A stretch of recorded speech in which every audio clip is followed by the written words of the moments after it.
പനത്തടി താനത്തിങ്കാൽ വയനാട്ടുകുലവൻ ദേവസ്ഥാനത്ത് തെയ്യംകെട്ട് മഹോത്സവത്തിന് മുന്നോടിയായി കൂവമളക്കൽ ചടങ്ങ് നടന്നു. ഭക്തി നിർഭരമായ ചടങ്ങിൽ നിരവധി പേർ പങ്കെടുത്തു. പനത്തടി താനത്തിങ്കാൽ വയനാട്ടുകുലവൻ ദേവസ്ഥാനത്ത് 120 വർഷത്തിന് ശേഷം നടക്കുന്ന വയനാട്ടുകുലവൻ തെയ്യംകെട്ട് മഹോത്സവത്തിന്റെ കൂവമളക്കൽ ചടങ്ങ് ഭക്തിയുടെ നിറവിൽ നടന്നു.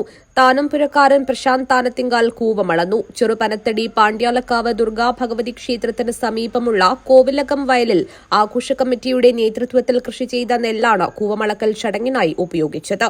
ആഘോഷ committee chairman N Balachandran Nair, general convener Kookkal Balakrishnan, Bathur Kazhakam president E K Shaji, Biju Bathur, Karunakaran Bathur, Valappil Sukumaran, Manoj Pullumala, V V Kumaran, Unnikrishnan, K M Raghavan, Raghavan Ariyadathil, Geetha Gangadharan തുടങ്ങിയവർ നേതൃത്വം നൽകി.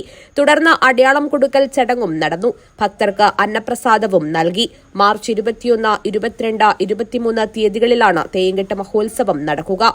21 രാവിലെ കലവറ നിറക്കൽ ചടങ്ങോടെ തെയ്യംകെട്ടിന് തുടക്കമാകും. തുടർന്ന് സാംസ്കാരിക സമ്മേളനം. വൈകിട്ട് 5 കൈവീത്തിന് ശേഷം തെയ്യം കൂടൽ.